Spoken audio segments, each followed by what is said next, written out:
Previously on The Truth About Trauma Cat. You see, I'm what is known as a tulpamancer. It is my belief that all three of these thought forms are inextricably mine. This is a deep fake. We're being deep faked. It's not a tulpa, it's a deep fake. We're shooting it down. What's your name? Mekhi, man. Just send me that Mekhi.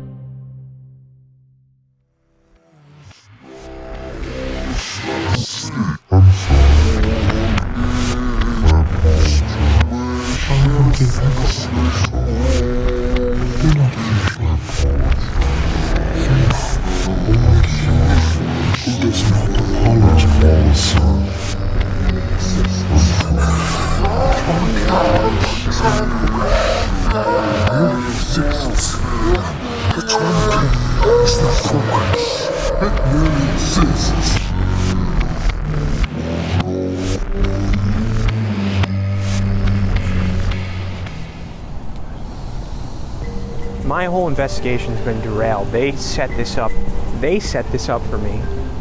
Such a beautiful day. No, it's not. It's cold. It's very cold. So basically, you guys went and set up an interview behind my back with some professor of simulation theory, taking this to a whole new level, just taking everything into your own hands, my investigation. We've got the third victim, a guy named Mekhi, with us now, just hanging out. And now we're besmirching the fine name of this great institution by actually bringing this investigation to a college campus, and I hate this. So you're with us now. You want to please give me your name? Mekhi. Any last name? Well, how you feeling today? Pretty tight. How do you feel about Trauma Cat? Not tight. Their drummer's pretty sick though. It's gonna be probably stupid. I think it's going to be great. You need to Chill out. He's always excited. Hello, boys. Dr. Nessie. Dr. Nessie, so nice to meet you. Shall we? Yeah, sure. Yeah. Well, to put it succinctly, I'm obsessed with Dick. Philip K. Dick's famous 1977 speech at the Metz Science Fiction Convention Center in France is what really hooked me on the simulation theory. For my money, it's the most plain-spoken statement on the idea of record. I quote, "We are living in a computer-programmed reality, and the only clue we have to it is when some variable is changed and some alteration in our reality occurs." You might be wondering then, what a shifting variable or an alteration by Dick's approximation looks like. He had his own ideas, which he certainly worked into his fiction writing. What I tell my students is that it's possible to consider that we are living in a simulation in such a way that it's completely agnostic. Many of my colleagues have called me a hack and a crackpot for teaching Dick in this way, but I prefer to lean on the author's own disclaimer. Although what I'm talking about may not exist, my concept may be fictional, it could exist. It's not intellectually self-contradictory.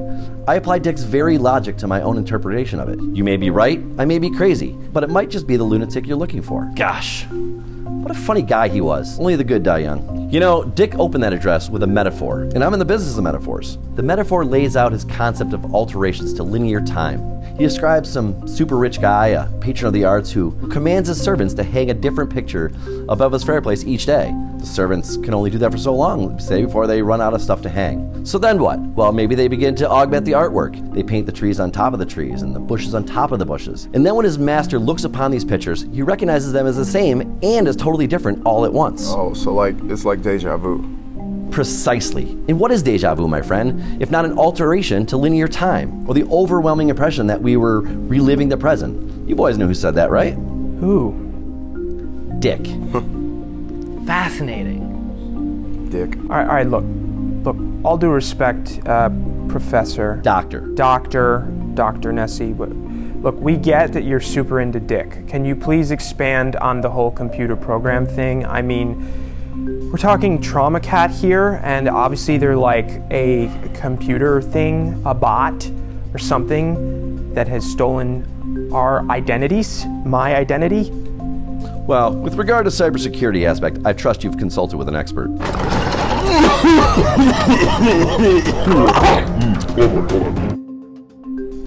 Yeah, I'm pretty sure we have, right, guys? Well, good, because I can't speak to that. What I can, and am eager to discuss, is the ontology of the trauma cat phenomenon, their essence of being, as separated from whatever machinations that bind them. Okay. Assuming still, of course, Honestly, that they are evidence of an ongoing simulated life. This is starting to really hurt my head. Okay, like, sorry. Doctor, what do you mean exactly by all of what you just I'm said? not sure. I myself prefer to live in the gray area. It pays the bills. But if you need me on record with something, I'll say God's a computer and Trauma Cat's like the new roller coaster tycoon or something. I don't know. I just like metaphors. Also, I say God, but I'm an agnostic. But yes, I've been studying Trauma Cat for a long time now. I believe they prove the existence of simulation. I believe they are a simulation, and quite an obvious one at that. They may be fooling who my students call normies by posturing as an absurdist internet rock band, but if you got enough teeth in your head and change in your pocket, you could see that they're a bit off. Because they're like a poorly rendered CGI of us or some shit. Well, again, if you want to talk about actual computers, I'm useless. I don't know a flash drive from a floppy disk. If you'd instead indulge my belief that the possibility that there is no intelligence but an artificial one, that advancements in technology have eclipsed reality itself, then you'll come to understand that Trauma Cat is perhaps our clearest proof of the simulation, that they are the defining alteration to linear time. They are also maybe the master program's response to our present reality. Socially, they're coded in the image of the state of today's music and art and the chaos of the internet culture. The way in which they communicate, which I call it apologetics, is the machine's refraction of the political climate in the 2020s. They've perhaps been crafted to preemptively and unyieldingly apologize so as to mimic and assimilate to what we now know on our timeline as cancel culture. It's also pretty clear to me that Trauma Cat is glitching, shall we say. That we can recognize them as proof of the simulation at all is evidence of some kind of defect. I think the members of Trauma Cat themselves are beginning to gain sentience. They also seem to be replicating. I feel as if they're being born and dying multiple times in any given day.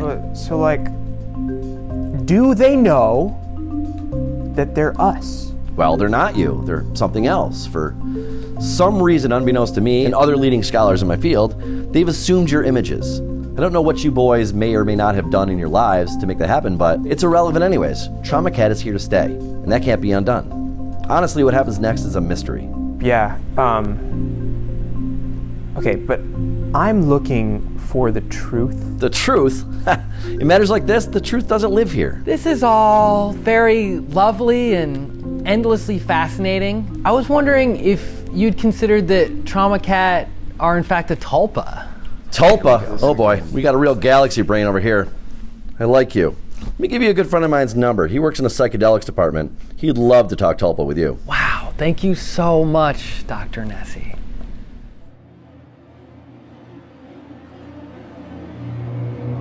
That was amazing.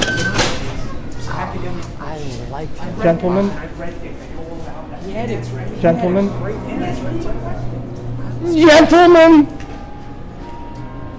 The fuck, yo? I am St. Julian P. Dingus. I am a chosen herald for the sorry ones, the ones you know as Trauma Cat. I have come to prepare the way. They wish to speak with you.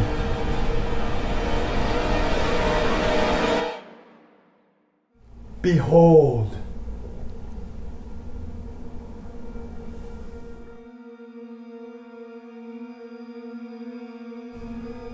Why have you chosen to appear now to speak with us? Oh, is this a bad time? So sorry about that.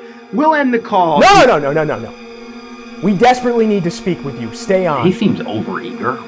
Why? We need to know why you've taken our identities. Why have you deepfaked us? What gives you the right? Are you my tulpa? Finally come to life? We literally have no idea what either of those things mean.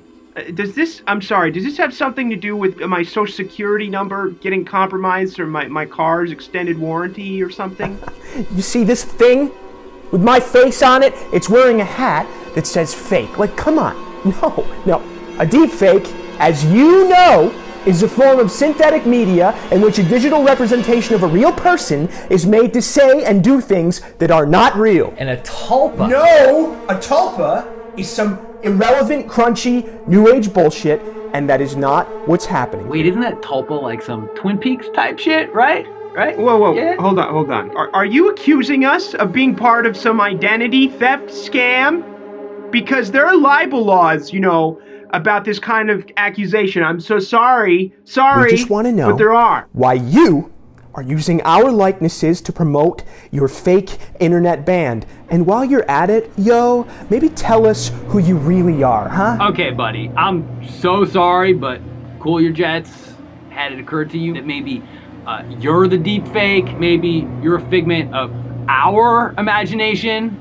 You know, for once, you're actually making something of a compelling point. The Buddha taught about the self as an illusion. This is not what's going on here, okay? I demand answers! Oh my gosh, I'm so sorry to have upset you.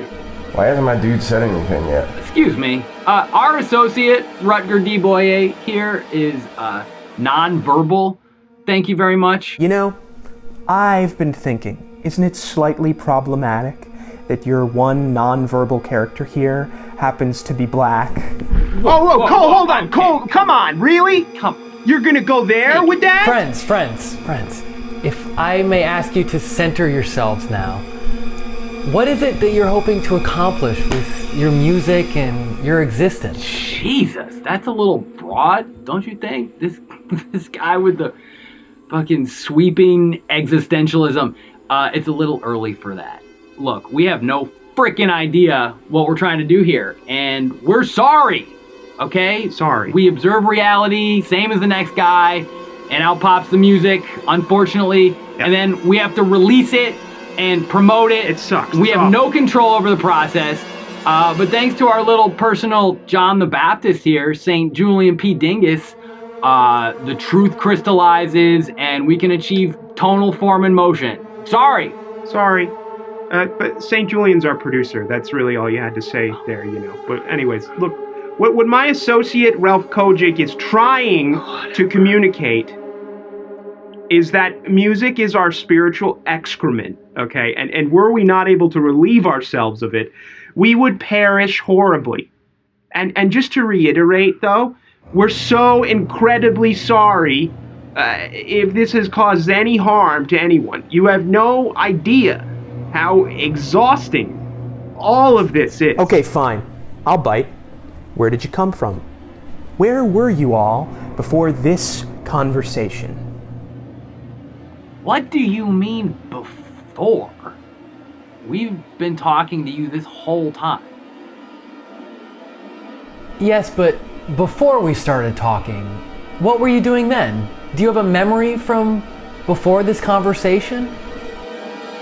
Not sure what you're getting at here. We've been in this conversation since the beginning. Where will you go when we're done speaking? There's nothing after this. The future is likely non-existent. Man, that shit's dark. Will you manifest physically? You really want to see us? I wouldn't recommend it personally, but nonetheless, Trauma Cat will appear in physical form at a live show this coming Saturday at a local dive called Jazz and Pancakes. That'll be there. We'll be there. So sorry to have caused any confusion here. You know what? St. Julian, please end transmission. Sorry, everyone. Sorry. Well, please. Oh my god, I can't believe I'm saying this, but I think I'm gonna call the cops. Man, your ass ain't calling no cops. That was beautiful. No, it we will be united. Transcendental truth is upon us. It's not. It's all happening. It's not. We just gotta forget about this shit and chill. In the tongue of the Trauma Cat, I bid you farewell, creatures. My apologies. The absolute fuck. Like I said, check this out. My boy Ricky got down this kickflip back tails. Did you see what just tight. happened? Did you see what just happened?